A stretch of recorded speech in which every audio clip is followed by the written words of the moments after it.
নারী বিষয়ক সংস্কার কমিশন তাদের প্রস্তাবনা পেশ করেছে ৩ শতাধিক পৃষ্ঠার দীর্ঘ প্রস্তাবনা। আজ আমরা সংক্ষিপ্ত আকারে সেই ৩ শতাধিক পৃষ্ঠার এই সংস্কার কমিশনের প্রস্তাবনায় সুপারিশে কি কি বিষয় আছে সেগুলো খুব সংক্ষেপে আপনাদের সামনে তুলে ধরার চেষ্টা করবো। আসুন আমরা জানি কি আছে এখানে। ধর্মভিত্তিক পারিবারিক আইন, নারীর প্রতি বৈষম্য বিদ্যমান, ধর্মের কারণে নারী নাকি জুলুমের শিকার হয়, নারীর উন্নয়নের পথে যত প্রচেষ্টা হয় প্রায় ধর্মীয় গোষ্ঠীর প্রতিরোধের মুখে পড়ে, অবৈধ হারাম কাজের সঙ্গী তো রাখাই যাচ্ছে, আইনে তো নিষেধ নেই, তাহলে বিবাহ করে ফেললে সম্পদের অর্ধেক দিয়ে দেওয়া লাগবে।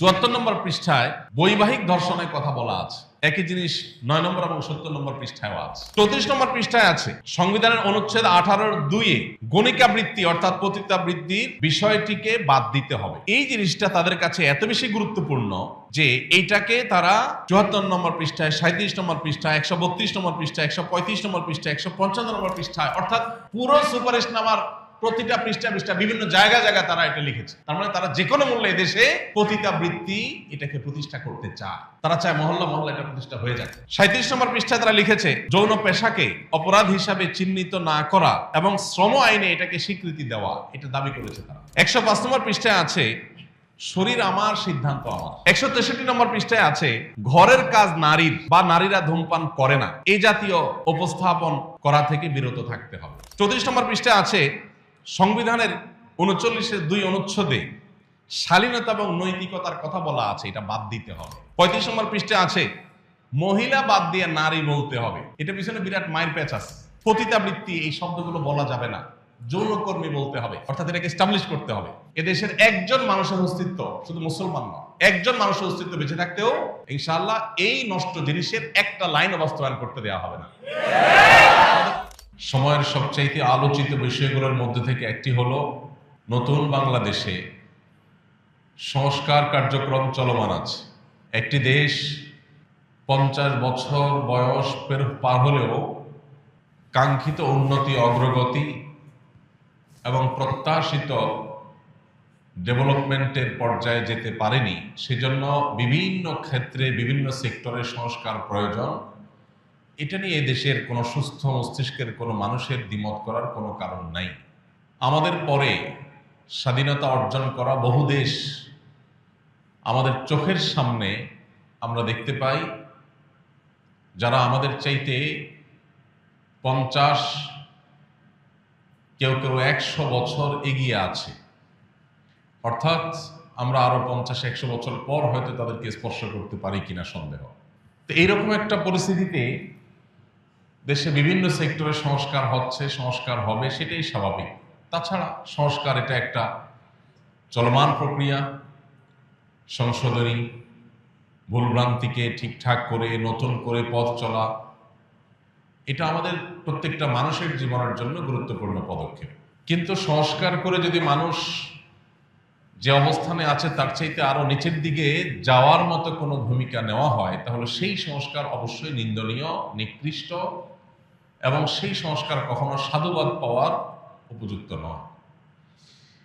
সম্প্রতি বিভিন্ন সেক্টরে যে সংস্কার চলছে, এর মধ্যে নারী বিষয়ক সংস্কার কমিশন তাদের প্রস্তাবনা পেশ করেছে ৩ শতাধিক পৃষ্ঠার দীর্ঘ প্রস্তাবনা। আপনারা অনেকেই ইতোমধ্যে সেই প্রস্তাবনার বিরুদ্ধে নিন্দার ঝড় চতুর্দিক থেকে উঠতে দেখেছেন, শুনেছেন, সমালোচনার বান আপনারা অনেকে উপলব্ধি করেছেন, অনুভব করেছেন। আজ আমরা সংক্ষিপ্ত আকারে সেই ৩ শতাধিক পৃষ্ঠার এই সংস্কার কমিশনের প্রস্তাবনায় সুপারিশে কি কি বিষয় আছে সেগুলো খুব সংক্ষেপে আপনাদের সামনে তুলে ধরার চেষ্টা করব ইনশাআল্লাহ। এই সংস্কার কমিশন যে প্রস্তাবনা পেশ করেছে, এই প্রস্তাবনা রীতিমতো আমাদের সমাজের সকল ধর্মের, শুধু মুসলমান নয়, মুসলিম, খ্রিস্টান, বৌদ্ধ, হিন্দু, সকল ধর্মের মানুষের বিরুদ্ধে। বাংলাদেশের সব মানুষ এই ৪ ধর্মের মধ্যেই প্রায় সীমাবদ্ধ, সীমিত সংখ্যক কিছু নাস্তিক বাদ দিয়ে।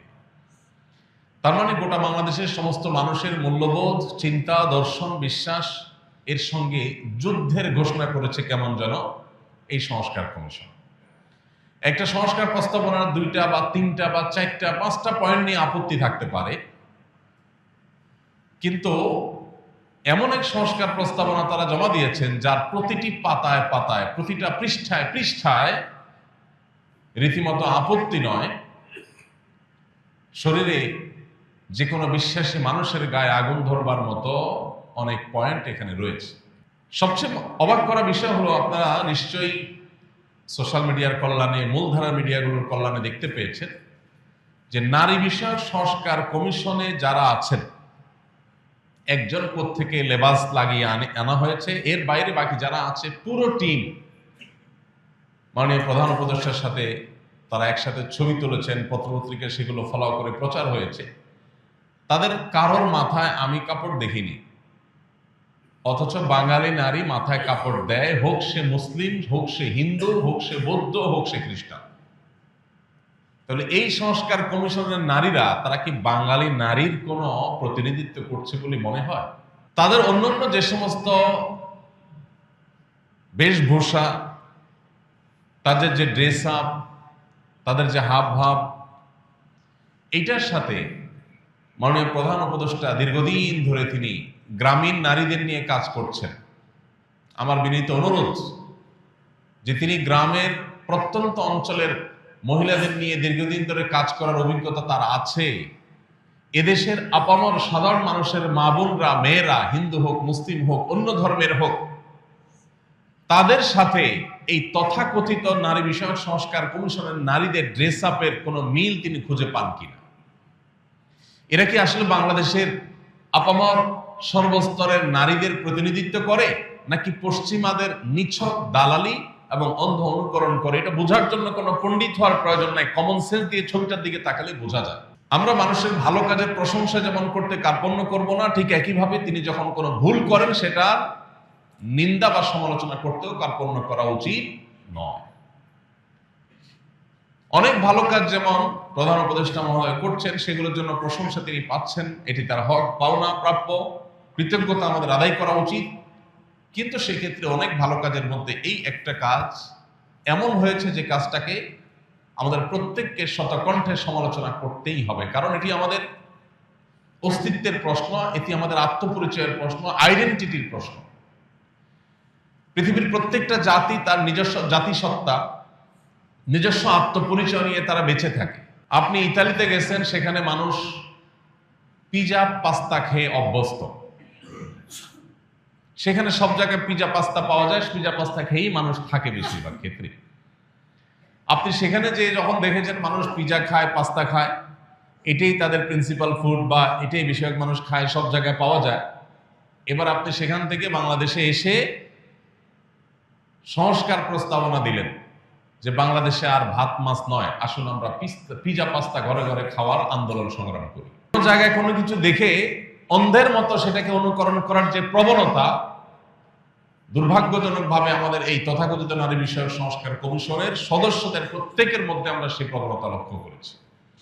আমি শুধু মূল পয়েন্টগুলো যদি আপনাদের সাথে শেয়ার করি, আমার মনে হয় আপনাদের বুঝতে কষ্ট হবে না যে এটা রীতিমতো বাংলাদেশের শত শত হাজার হাজার বছর ধরে চলে আসা আমাদের সংস্কৃতি, আমাদের আত্মপরিচয়, এটার বিরুদ্ধে রীতিমতো যুদ্ধের সামিল। সবচেয়ে অবাক হয়েছে যখন সরকার প্রধান সরাসরি বলেন যে এই সংস্কার প্রস্তাবনা, এই সুপারিশ মালা, এটাকে বইয়ে পাঠ্যপুস্তকে ঢুকাইতে হবে, ছাপায় বিলি করতে হবে, সর্বস্তরে প্রতিষ্ঠা করতে হবে।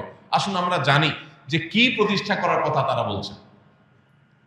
আমি একটা কথা সবসময় বলি, পশ্চিমের মানুষ, ইউরোপিয়ান আমেরিকানরা, তারা অনেক ক্ষেত্রে জাগতিক জ্ঞান বিজ্ঞান, তথ্য প্রযুক্তি, অবকাঠামো, কলকারখানা, আবিষ্কার, এসব ক্ষেত্রে তারা আমাদের চাইতে অনেক দূরে এগিয়ে, এবং সেক্ষেত্রে তাদের অনুসরণ করতে কোনো সমস্যা নেই। তাদের সেগুলো অনুসরণ করে আমরাও এগিয়ে যাওয়ার চেষ্টা করতে পারি।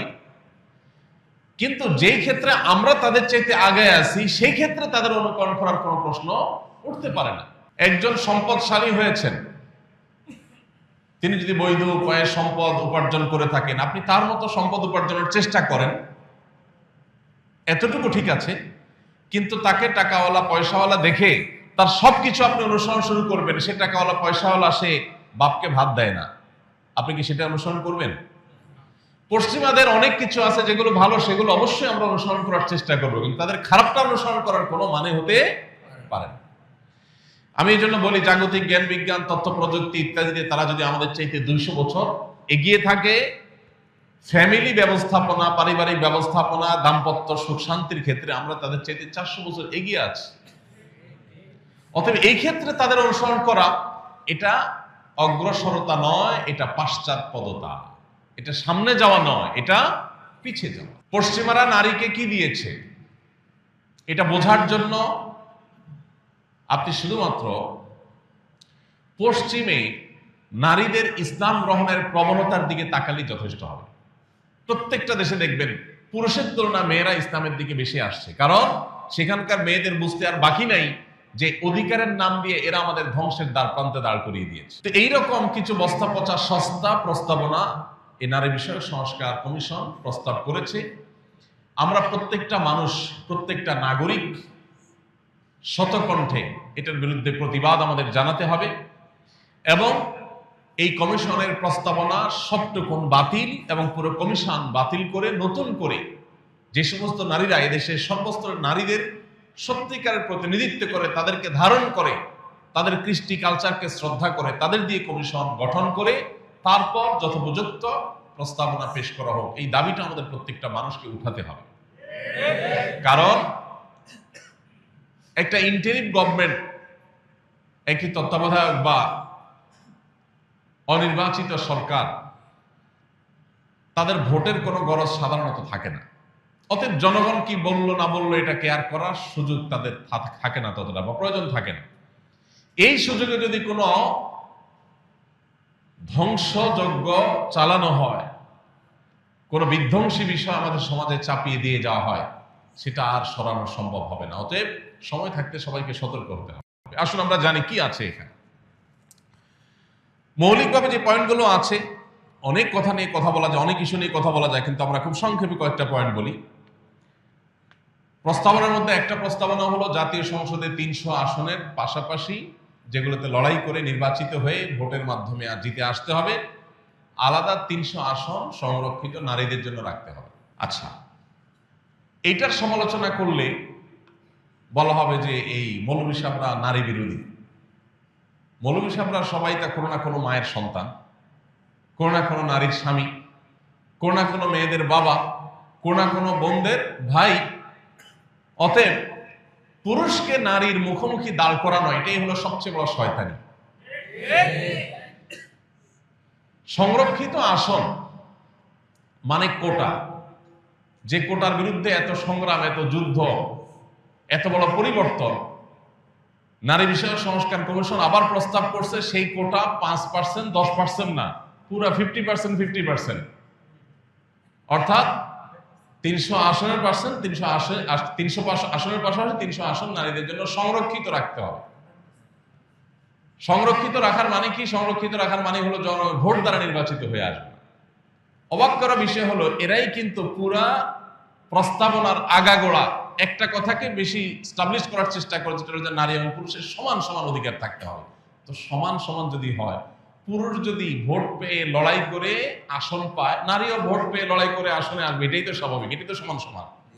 নারীর জন্য 300 আসন আপনি ধরে রাখবেন আর বলবেন সমান সমান চাই, তো এটা তো স্ববিরোধিতা, এটা তো সাংঘর্ষিকতা, এটা তো সবচেয়ে হাস্যকর কথা।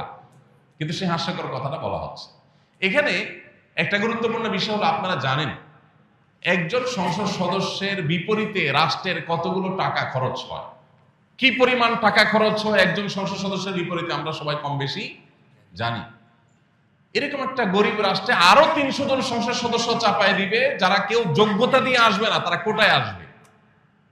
ইতিপূর্বে যে সংরক্ষিত নারী আসনে যারা সংসদ সদস্য হয়ে আসছেন, তাদের অনেকের বক্তব্য সোশ্যাল মিডিয়াতে, টেলিভিশনে, বিভিন্ন ভিডিওতে আপনারা দেখে যার পর নাই বিনোদন পেয়েছে। তাদের চিরকুট পড়া দেখে ছোট ছোট বাচ্চারা পর্যন্ত মিটমিট করে হেসেছে। এটা হলো বড়লোক প্রভাবশালী সমাজের বিত্তশালী এদের বউদেরকে এমপি বানানোর একটা নীল নকশা। এই সংরক্ষিত আসনে কখনো রিকশাওয়ালার বউকে এমপি হতে দেখবেন না, কখনো খেটে খাওয়া দিনমজুরের মানুষের বউকে এমপি হতে দেখবেন না এমপি হবে ঘুরে ফিরে ওনাদের বউরা। যাদের যোগ্যতা নাই ভোটে আসার, তাদের সংরক্ষিত আসন দিয়ে আনতে হবে, রাষ্ট্রের টাকা অপচয় করতে হবে, কোটা প্রথাকে 100% বাস্তবায়ন করতে হবে। এটা হলো নারী বিষয়ক কমিশনের অন্যতম একটা বড় প্রস্তাবনা। দ্বিতীয়ত, মোটা দাগে বড় যে প্রস্তাবনাটা আছে সেটা হলো সম্পত্তিতে নারীর অধিকার পাওনা এটা সমান সমান সাব্যস্ত করতে হবে। অর্থাৎ বাবার সম্পদে, মায়ের সম্পদে সন্তান হিসাবে ছেলে যদি একানা পায়, মেয়েও একানাই পাবে, সমান সমান পাইতে হবে। শুনতে খুব সুন্দর শোনা যায়, ভালোই তো। একই বাপের ছেলে, একই বাপের মেয়ে, তো ছেলে 2 আনা পেলে মেয়েও 2 আনা পাবে, ছেলে 2 আনা পেলে মেয়ে কেন 1 আনা পাবে? এটা তো বৈষম্য। এটা শুনতে খুব ভালো শোনা।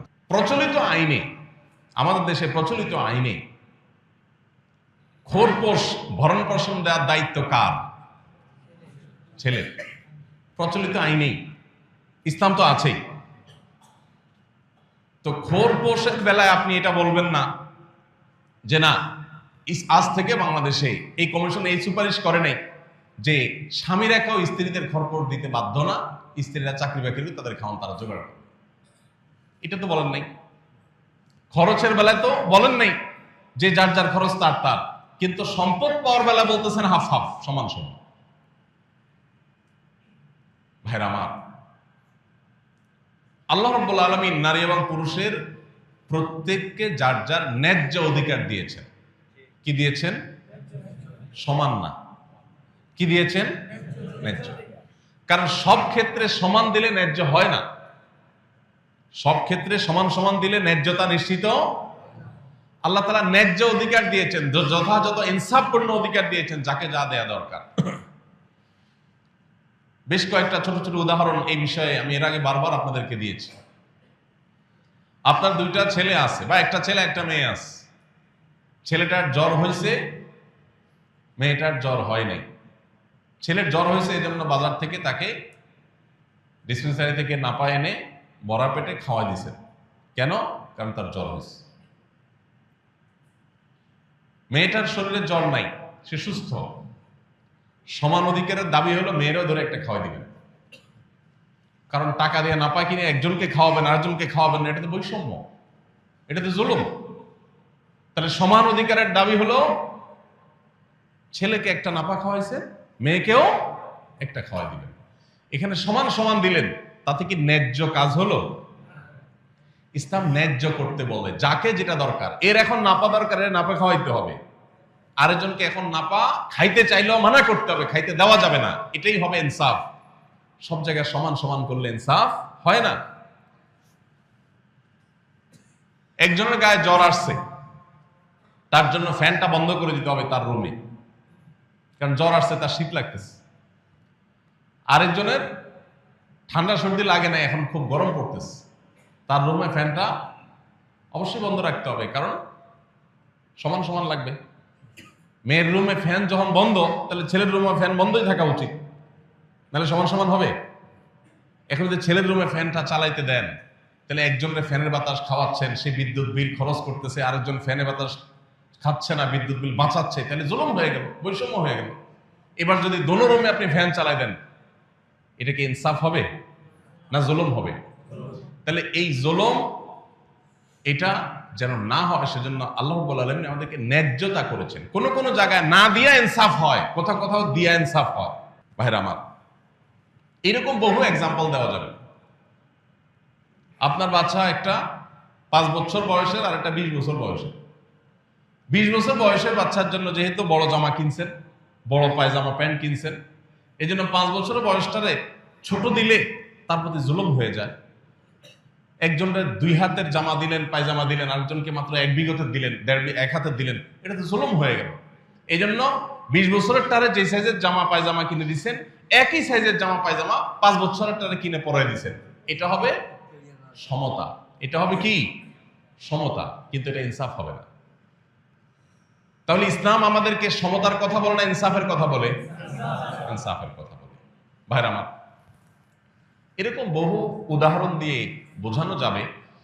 আল্লাহ রাব্বুল আলামিন মেয়েদেরকে সম্পদে যে ছেলেদের অর্ধেক সম্পদ দিতে বলেছেন, ভাগ রেখেছেন, এটা ন্যায্যতার প্রয়োজনে। এখানে সমান সমান দিলে ন্যায্যতা নিশ্চিত হবে, কারণ ভরণ পোষণ এবং ক্ষয় খরচের সকল বিষয়ে ছেলেকে দায়িত্ব দেওয়া হয়েছে। একজনকে আপনি 10 টাকা দিয়ে বললেন বাজার থেকে এটা আনো, ওইটা আনো, ওইটা আনো, ওইটা আনো। আরেকজনকে 5 টাকা দিয়ে বললেন তোমার কিচ্ছু আনতে হবে না, এটা তোমার। এখন যদি বলে যে কেন একজনকে 5 টাকা দেওয়া হলো, তার প্রতি জুলুম করা হয়েছে, এটা যেরকম মূর্খতা সুলভ প্রশ্ন, ঠিক একইভাবে আল্লাহ তাআলার বিধান নিয়ে প্রশ্ন তোলা এটাও মূর্খতা সুলভ প্রশ্ন। নারী অধিকার কমিশন মোটা দাগে এই প্রস্তাবনা তারা সামনে আনছে। এরপর আসেন, আমি সময় কম, পড়ে শোনায় যাই। তাদের এই সংস্কার কমিশনের প্রথম পৃষ্ঠায় আছে, ধর্মভিত্তিক পারিবারিক আইন নারীর প্রতি বৈষম্য, আইনে নারীর প্রতি বৈষম্য বিদ্যমান। ধর্মভিত্তিক পারিবারিক আইন যদি থাকে সমাজে, ধর্মের কারণে নারী নাকি জুলুমের শিকার হয়। ইসলাম নারীদের প্রতি নাকি জুলুম করে, যেমন বিয়ে, তালাক, উত্তরাধিকার, এগুলোতে নাকি, এগুলো ধর্মভিত্তিক পারিবারিক আইনের কারণে এগুলোতে নাকি নারী জুলুমের শিকার হয়, বৈষম্যের শিকার হয়। এটা নিয়ে আলাদা আলাদা করে আলোচনা করা যায়, লম্বা আলোচনা করা যায়, কিন্তু সময় আমাদের নাই, প্রয়োজনও খুব একটা নাই। তালাক ছেলেরা দিবে, মেয়েরা দিবে না, এটাই হলো শরিয়ার আইন। এখন এদের দাবি হলো মেয়েরাও তালাক দিতে পারতে হবে, সমান সমান অধিকার থাকতে হবে। ছেলে মেয়ে উভয়ের হাতে, এক পক্ষের হাতে তালাক দেওয়ার পাওয়ার আছে, তাতেই বিয়ে যে পরিমাণ হয় ভাঙে সে পরিমাণ। যদি উভয় পক্ষের হাতে তালাক দেওয়ার ক্ষমতা দেওয়া হয়, তাহলে বিয়ে আর একটাও টিকবে না। আল্লাহ কেন নিষেধ করেছেন সেটা বোঝার মতো ঘিলু বা মগজ তোমার মাথায় হয়তো নাই, তুমি আল্লাহর আইন নিয়ে প্রশ্ন তুলতে আসছো। 26 নম্বর পৃষ্ঠায় আছে, নারী উন্নয়নের পথে, নারীর উন্নয়নের পথে যত প্রচেষ্টা হয় প্রায় ধর্মীয় গোষ্ঠীর প্রতিরোধের মুখে পড়ে। তার মানে নারীকে তারা আগায় নিতে চায়, বাধা দেয় হলো কারা? ধর্মীয় গোষ্ঠী। আমার প্রশ্ন, বাংলাদেশের মানুষ তো ধর্মপ্রাণ, হিন্দুরা, মুসলমানরা, খ্রিস্টানরা, বৌদ্ধরা, প্রত্যেকে যার যার ধর্মের ব্যাপারে ধর্মপ্রাণ। বাংলাদেশের মানুষের ধর্মপ্রাণ হওয়ার ব্যাপারে পৃথিবীর কারোর কোনো দ্বিমত পোষণ করার কোনো কারণ নাই। ধর্মপ্রাণ মানুষদের এখানে ধর্মীয় গোষ্ঠীকে দোষী করা হচ্ছে। প্রশ্ন হলো, এই সংস্কার কমিশনের যারা সদস্য আছেন তারা কি বিধর্মীয় গোষ্ঠী? তারা কোনো ধর্ম বিশ্বাস করেন না? এটা তারা পরিষ্কার করে বলুন। ধর্মীয় গোষ্ঠী বলতে তো সকল ধর্মের মানুষ, সকল ধর্ম অনুসারীদেরকে দোষী করা হলো। তাতে একজন বেনামাজি যে সেও দোষী, একজন রিকশাওয়ালাও দোষী, সবাইকে দোষী করা হলো যে ধর্মীয় গোষ্ঠী বাধা দেয়। তার মানে নাস্তিকরা বাধা দেয় না, ধর্মীয় গোষ্ঠীর বিপরীতে যাদের ধর্ম নাই সেই গোষ্ঠী। তাহলে এরা শতকরা কয়জন মানুষ, লাখের মধ্যে কয়জন মানুষকে তারা রিপ্রেজেন্ট করছে এবং তাদের চিন্তাধারা আমাদের উপরে চাপাতে এসেছে। 45 নম্বর পৃষ্ঠায় আছে, অভিন্ন পারিবারিক আইন প্রবর্তন করতে হবে। অভিন্ন পারিবারিক আইন মানে মুসলমান, হিন্দু, খ্রিস্টান, বৌদ্ধ সব ধর্মের মানুষের এক আইনে, এক নিয়মে বিয়ে হবে, এক নিয়মে বিচ্ছেদ হবে, সব এক নিয়মে হবে। এই সম্পর্কে কয়দিন আগে দেখলাম, সম্ভবত 2 দিন আগে দেখলাম, একজন হিন্দু ভদ্র মহিলা, তিনি এবং হিন্দু ধর্মের অনেকে বেশ তীব্র প্রতিবাদ জানিয়েছে, আপত্তি জানিয়েছে। সব ধর্মের মানুষকে এক আইনের অধীনে নিয়ে আসতে চান তারা। একটা নীতিমালার আলোকে সবাই বিয়ে, তালাক, উত্তরাধিকার আইন সবকিছুকে, সকল ধর্মের মানুষকে একটা অভিন্ন নীতিমালা এবং অভিন্ন পারিবারিক আইনের আওতায় তারা আনতে চাচ্ছে, যেটার বিরুদ্ধে দেশের সকল ধর্মের মানুষ ঐক্যবদ্ধ আছে। 41 নম্বর পৃষ্ঠায় আছে, বিবাহ বিচ্ছেদের ক্ষেত্রে ন্যায়সঙ্গত নিষ্পত্তি নিশ্চিত করার প্রয়োজনে বা করতে বৈবাহিক সম্পত্তির 50-50 ভাগাভাগি কার্যকর করতে হবে। আপনারা অনেকে জানেন, পশ্চিমা পৃথিবীতে এবং পৃথিবীর অনেক দেশে একটা নিয়ম আছে, বিয়ে হওয়ার পর কোনো কোনো দেশে আছে 3 বছর যদি সংসার টিকে, এরপর যদি তালাক বা বিচ্ছেদ হয়, স্বামীর সম্পদের অর্ধেক বউকে দিয়ে দিতে হবে। আপনারা অনেকে জানেন, পৃথিবীর সবচেয়ে বড় ধনীদের একজন, তিনি কয়েক বিলিয়ন তার বউকে দিয়ে তালাক দিচ্ছেন কিছুদিন আগে। উপার্জন করবে স্বামী, বিচ্ছেদ হয়ে গেলে তার ভাগ অর্ধেক দিয়ে দিতে হবে কাকে? স্ত্রীকে। ভাইরা আমার, পশ্চিমারা এবং তাদের পেছনে থাকা শয়তান মূলত পরিবার ব্যবস্থাপনার সবচেয়ে বড় শত্রু। পরিবার ব্যবস্থাপনা পৃথিবী থেকে তুলে দিতে চায়, এর নানাবিধ কারণ আছে, অনেক দীর্ঘ ব্যাখ্যা আছে, আলোচনা আছে। আপনি যদি তাকায় দেখেন তাদের সমস্ত নিয়ম কানুন সবগুলো হলো পরিবার ব্যবস্থাপনা ধ্বংসের আয়োজন। এই যে বিবাহের পর বিচ্ছেদ হলে স্বামী স্ত্রী, স্বামীর সম্পদ যা কামাই করবে তার 50% স্ত্রী পেয়ে যাবে, এই জিনিসটা পশ্চিমে যে আছে, এটার কারণে কেউ বিয়ে করতে আগ্রহী না। এটা আমরা সবাই জানি। সে সমস্ত জায়গায় মানুষ বিয়ে করতে চায় না। কেন বিয়ে করতে চায় না? কারণ বিয়ে করার দরকার কি? অবৈধ হারাম কাজের সঙ্গী তো রাখাই যাচ্ছে, আইনে তো নিষেধ নেই। তাহলে বিবাহ করে ফেললে সম্পদের অর্ধেক দিয়ে দেওয়া লাগবে বিচ্ছেদ হয়ে গেলে, তার চাইতে বিয়ে করার দরকার কি? নিজেদের প্রয়োজন নিজেরা অবৈধভাবে হারাম উপায়ে সারবে, রাষ্ট্রে আইনে যেহেতু নিষেধ নেই, সমস্যা কোথায়? ঘরে ঘরে এটার চর্চা চলছে, বিয়ে সেখানে খুব একটা হয় না, রেয়ার কেস, কেউ বিয়ে করতে চায় না। আর বিয়ে না করার কারণে কি হয়? সন্তান হয় না।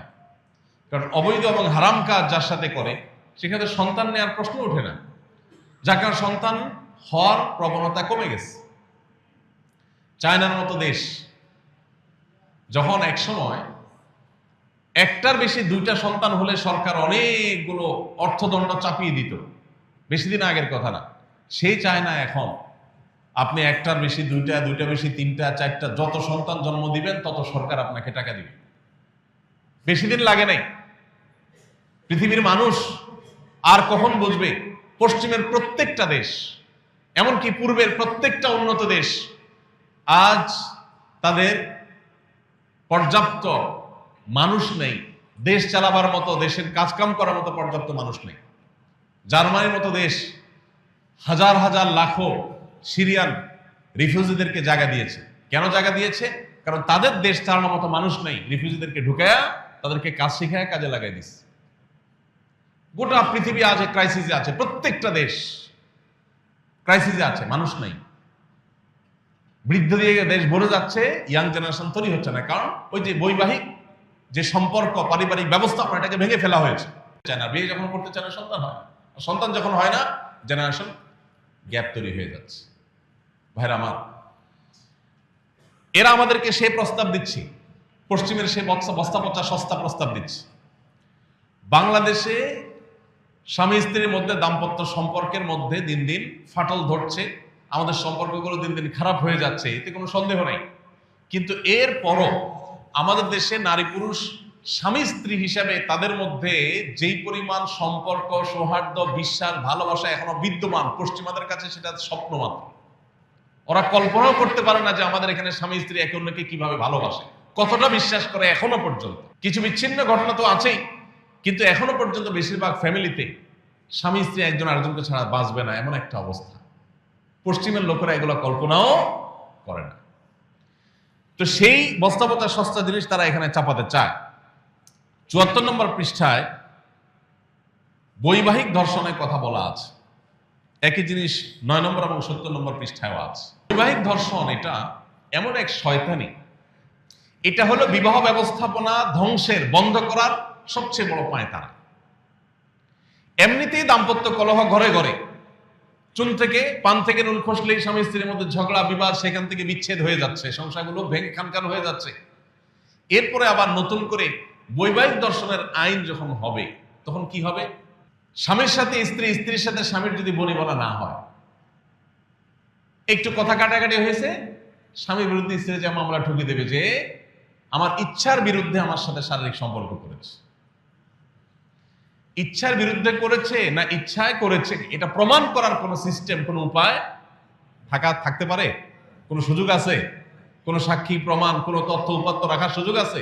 নাই। তাহলে কেন এটা চাচ্ছে? এটা চাচ্ছে হলো ঘরে ঘরে, প্রত্যেকটা ফ্যামিলিতে যুদ্ধ বাঁধাবার জন্য, প্রত্যেকটা সংসারে অশান্তি সৃষ্টি করবার জন্য। ইসলাম জুলুম করতে নিষেধ করেছে সবার জন্য। কোন স্বামীর এই অধিকার নাই স্ত্রী অসুস্থ, স্ত্রী অপারক, জুলুম করে তার সাথে শারীরিক সম্পর্ক করার অধিকার কোন স্বামীকে ইসলাম দেয় নাই।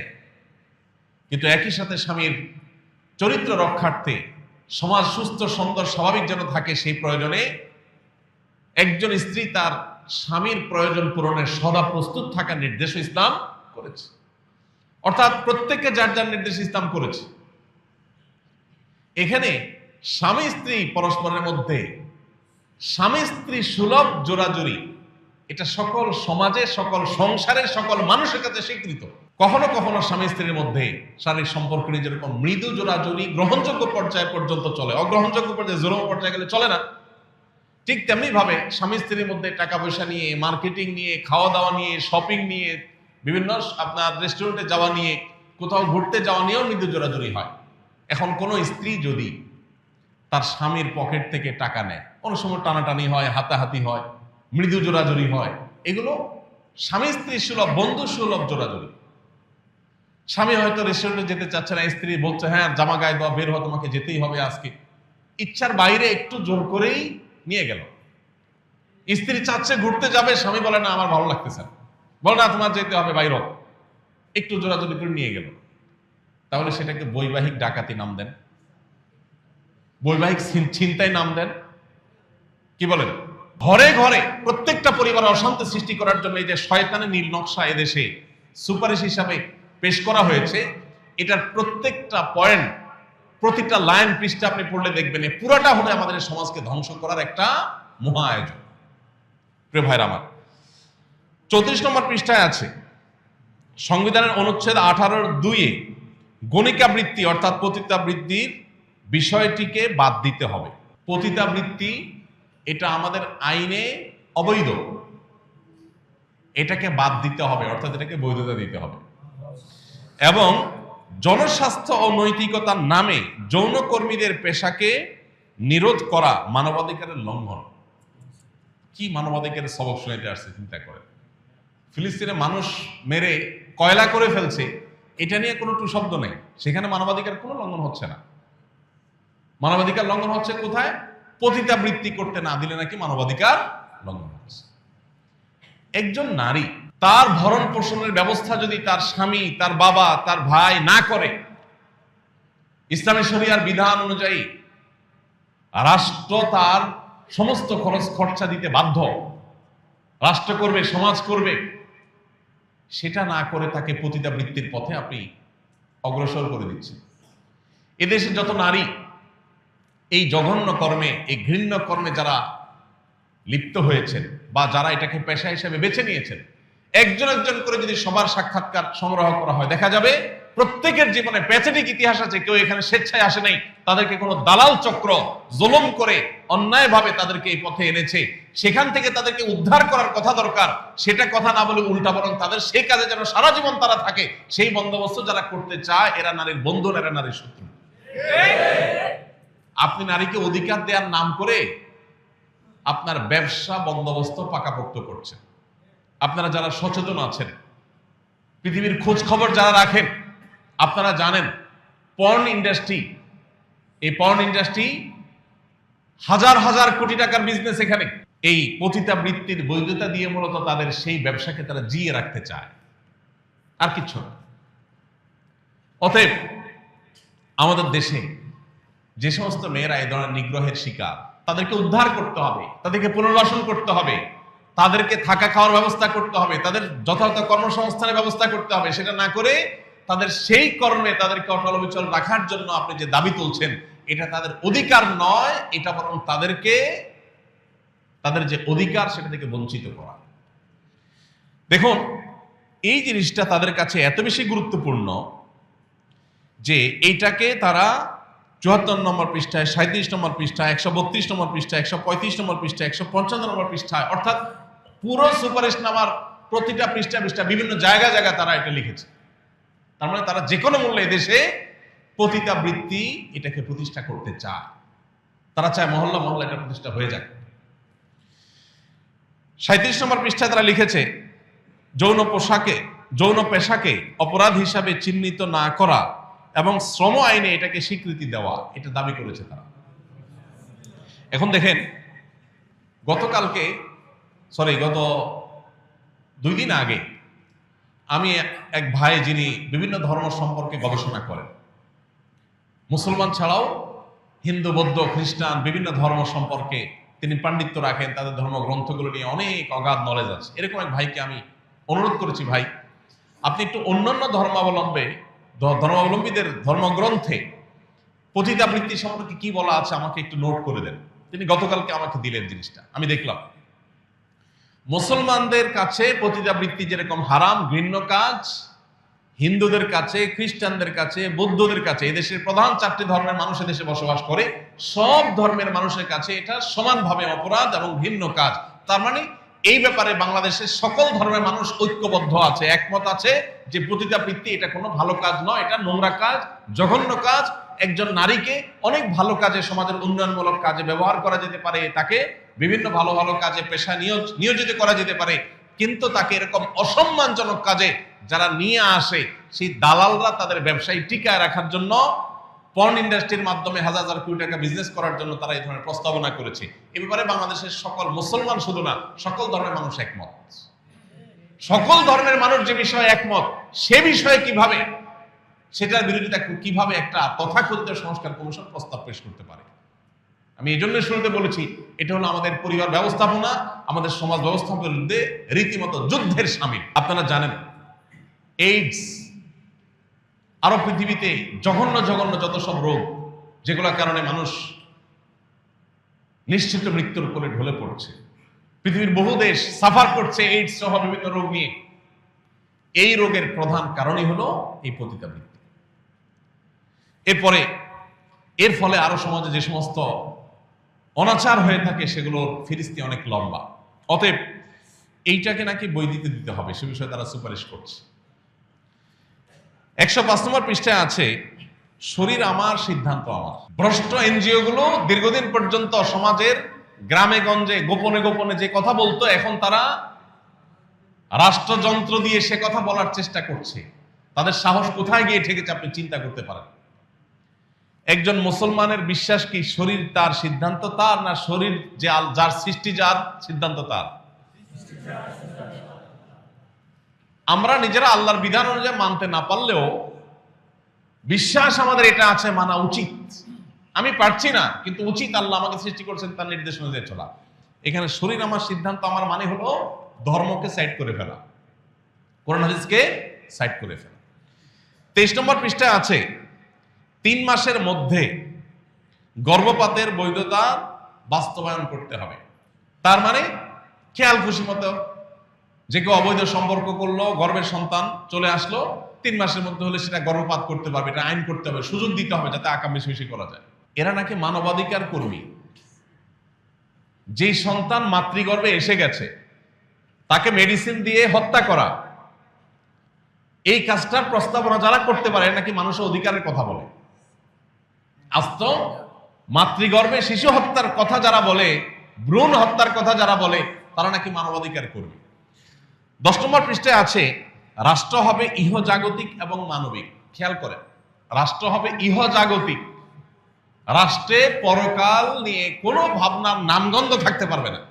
163 নম্বর পৃষ্ঠায় আছে, ঘরের কাজ নারীর বা নারীরা ধূমপান করে না, এই জাতীয় উপস্থাপন করা থেকে বিরত থাকতে হবে। ঘরের কাজ নারীর, এটা বলা যাবে না। তাহলে কি বলতে হবে? বলতে হবে নারী ঘরের বাইরে যাবে, নারী ঘরের বাইরে যাবে।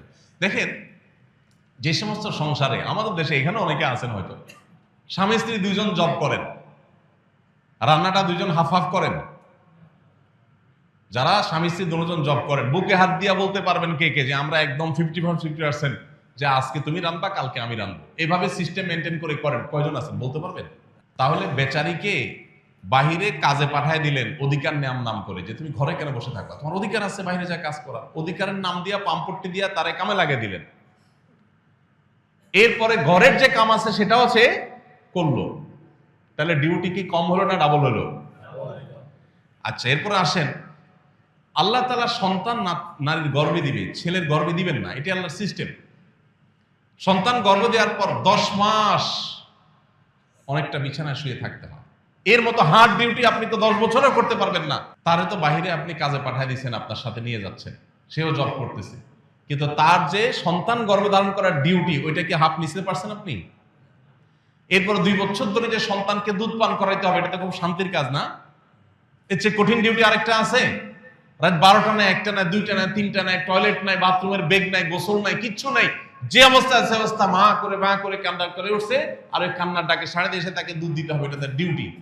এই কঠিন ডিউটিটা যদি বলেন যে তুমিও তো চাকরি করো, আমিও চাকরি করি, কষ্ট তোমারও হয় আমারও হয়, তাহলে দুধ তুমি 1 বছর খাও, 1 বছর আমি খাও, কোনো সুযোগ আছে? আল্লাহর সিস্টেমের উপরে এই শয়তানি। পশ্চিমারা এগুলো করে তাদের পরিবার ব্যবস্থাপনা, তাদের সমাজ শেষ হয়ে গেছে, ধ্বংস হয়ে গেছে। সেগুলো আমার দেশে আমদানি করার অপচেষ্টা ইন্টারিম গভর্নমেন্টের মাথার উপরে ভর করে যারা করতে চাচ্ছে, তারা জানে না এটা করতে চাইলে এদেশের একজন মানুষও সেটা করতে দিবে না। আমরা সরকারের ভালো কাজের প্রশংসা করে দেখি, এই নয় যে সরকারের এত বড় সাহস হবে এদেশের সকল ধর্মের মানুষের বিশ্বাসের বিরুদ্ধে তারা দাঁড়াবে, এত বড় দুঃসাহস করা, এটা কোন সুযোগ এই সমাজে অন্তত। এই কথাগুলো আমার বলা লাগতো না, যেখানে মাননীয় প্রধান উপদেষ্টা নিজে বলছেন যে এটা ছাপায় বিলি করা দরকার, এটা পাঠ্যপুস্তকে পড়ানো দরকার, এটা নাকি এত গুরুত্বপূর্ণ ভালো ভালো জিনিস এটাতে আছে। ওনার ভালো কাজের প্রশংসা আমরা করবো, তাই বলে এই ধরনের জঘন্য কথা, এটার সমালোচনা অবশ্যই আমাদেরকে করতে হবে, এটা আমাদের দায়িত্ব। ভাইরা আমার, এরপর দেখেন 100 পৃষ্ঠায় আছে এই সুপারিশনামা, যৌন শিক্ষা নিশ্চিত করতে হবে। যৌন শিক্ষা নিশ্চিত করতে হবে। পৃথিবীর অন্য সব প্রাণী তাদের বংশধারা পৃথিবীতে টিকে থাকে যৌন শিক্ষার মাধ্যমে, তো নাকি? তারা কোন স্কুলে গিয়ে যৌন শিক্ষা নেয়? দেখেন, নারী বলেন পুরুষ বলেন, প্রত্যেকটা মানুষের আল্লাহ তাআলা একটা নির্দিষ্ট বয়সে আসার পর তার ভিতরে শারীরিক যে চাহিদা দিয়েছেন, এটা যাতে সে বিপদগামিতার পথে না করে, এক্ষেত্রে যেন সে অসতর্ক না হয়। প্রত্যেকটা পরিবারেই মায়েরা মেয়েদেরকে এবং কোনো কোনো ক্ষেত্রে বাবারা ছেলেদেরকে অথবা বিভিন্নভাবে ছেলে মেয়েদেরকে পারিবারিকভাবে এগুলো শেখানো হয় শালীনতা এবং লজ্জাশীলতার গণ্ডির মধ্যে থেকে। এরা চায় যে এই লাজ লজ্জা শরম সব উঠে যাক। আমি ডেনমার্কে গিয়েছিলাম, সেখানে আমাকে এক বাংলাদেশি ভাই বললেন, ভাই আমাদের এখানে স্কুলে সাঁতার কাটার আগে ড্রেসিং রুমে ছেলে এবং মেয়েদেরকে একত্রে একই রুমে সম্পূর্ণ বিবস্ত্র হতে হয়। এটা নাকি তাদের শিক্ষা, যে সবাই একসাথে বিবস্ত্র হতে হবে, তাদের মধ্যে লাজ লজ্জা শরম কিচ্ছু রাখা যাবে না, এগুলো ভেঙে একাকার করে ফেলতে হবে। সেই জিনিসটাকে এই দেশে আমদানি করতে চাইছে এই নারী বিষয়ক কমিশন। 34 নম্বর পৃষ্ঠায় আছে সংবিধানের 39-2 অনুচ্ছেদে শালীনতা এবং নৈতিকতার কথা বলা আছে, এটা বাদ দিতে হবে। শালীনতা দরকার নাই, নৈতিকতা এদেশে দরকার নাই। 35 নম্বর পৃষ্ঠায় আছে মহিলা বাদ দিয়ে নারী বলতে হবে। এটা পিছনে বিরাট মায়ের প্যাচ আছে। এই কমিশনের নাম কিন্তু মহিলা বিষয়ক কমিশন না, নারী বিষয়ক। এটার কাহিনী কি? এটার কাহিনী হলো সমকামিতাকে আস্তে আস্তে সমাজে গেলানো। মহিলা শব্দ বললে পুরুষের বিপরীতে একেবারে পরিষ্কার দুইটা আলাদা আলাদা সত্তা, আলাদা আলাদা পরিচয় প্রকাশ পায়। এটাকে নানাভাবে দূর করে দিয়ে মধ্যখানে আরেকটা পরিচয় স্টাবলিশ করার চেষ্টা চলছে। আপনারা এখন সরকারি বিভিন্ন প্রজ্ঞাপনে, বিজ্ঞাপনে, বিভিন্ন ঘোষণাপত্রে আপনারা খেয়াল করবেন যে লিঙ্গ পরিচয়ের ওখানে নারী পুরুষ, আরেকটা আছে অন্যান্য। অন্যান্য কি আবার? নারী এবং পুরুষের ছাড়া আর কোনো সৃষ্টি আছে? যারা হিজড়া বলছি যাদেরকে আমরা, তারাও আসলে হয় নারী নয় পুরুষ, হয়তো কোনো একটা সিমটম তার মধ্যে একটু বেশি আছে। আল্লাহ তাআলা কোরআনে কারীমে বলেছেন, ইন্না খালাকনাকুম মিন যাকারিন ওয়া উনসা, আমি তোমাদেরকে নারী এবং পুরুষ করে সৃষ্টি করেছি, তৃতীয় কোনো লিঙ্গ বা পরিচয় মানুষের নাই। এই অতি সম্প্রতি আপনারা দেখেন আমেরিকান সরকার পরিষ্কার করে, ট্রাম্প ক্ষমতায় এসে একদম প্রথম ঘোষণাই ছিল তার, যে মানুষের মধ্যে নারী এবং পুরুষ ছাড়া তৃতীয় কোনো লিঙ্গ বলতে কিচ্ছু নেই। এবং তার নির্বাচনের সবচেয়ে বড় সহায়তাকারী আপনার ইলন মাস্ক, তিনি বলেছেন তার সম্ভবত ছেলেটা মেয়ে হয়ে গেছে, না জানো মেয়েটা ছেলে হয়েছে। তিনি বলছেন আমার সন্তানটাকে মেরে ফেলেছে এই আইডিওলজির লোকেরা, যারা ট্রান্সজেন্ডার মতবাদে দেশে চাপাতে চায়, তারাই। অতি সম্প্রতি বেশ কয়েকটা উন্নত দেশে ইতিমধ্যে এটা নিয়ে, ইংল্যান্ড সহ বেশ কয়েকটা দেশে ইতিমধ্যে আদালতের রায় হয়ে গেছে এগুলোর বিরুদ্ধে। কিন্তু আমাদের দেশে ওই যে পুরান পাগলে ভাত নাই, নতুন পাগল বোঝাইছে, এই অবস্থা। পশ্চিমারা আস্তে আস্তে এগুলোর থেকে বের হয়ে আসতেছে, অভিভাবকরা রাস্তায় নামতেছে যে আমাদের ছেলেরা ধ্বংস হয়ে যাচ্ছে, আর আমাদের দেশে নতুন পাগলরা আস্তে আস্তে আমাদেরকে সেদিকে টানছে। এরপরে এখানে আছে 35 নম্বর পৃষ্ঠায় গণিকা বৃত্তি, পতিতা বৃত্তি, এই শব্দগুলো বলা যাবে না, যৌনকর্মী বলতে হবে, অর্থাৎ এটাকে এস্টাবলিশ করতে হবে। এদের পরিবারের লোকরা এই ধরনের পেশায় যাওয়ার ব্যাপারে এরা উৎসাহ দেয় কিনা, এটা একটা জানার প্রশ্ন, কৌতূহল। এরা অন্যান্য মেয়েদেরকে এই পেশায় আসতে বলে। শালীনতা, নৈতিকতা এসব শব্দ ব্যবহার করতে নিষেধ করছে তারা, কারণ এগুলো করলে তাদের শয়তান এগুলো চলে না। এই আমলে যত সংস্কার কমিশন যত সংস্কার প্রস্তাবনা করেছে তার 2টা 4টা 6টা পয়েন্ট নিয়ে আপনার আমার কারো ভিন্ন মত থাকতে পারে, কিন্তু এই তথাকথিত নারী বিষয়ক সংস্কার কমিশন এদের এই প্রস্তাবনার আগা গোড়া পুরাটাই নর্দমায় ছুঁড়ে ফেলে দেওয়ার মতো, এই পুরাটাই ড্রেনে ফেলে দেওয়ার মতো।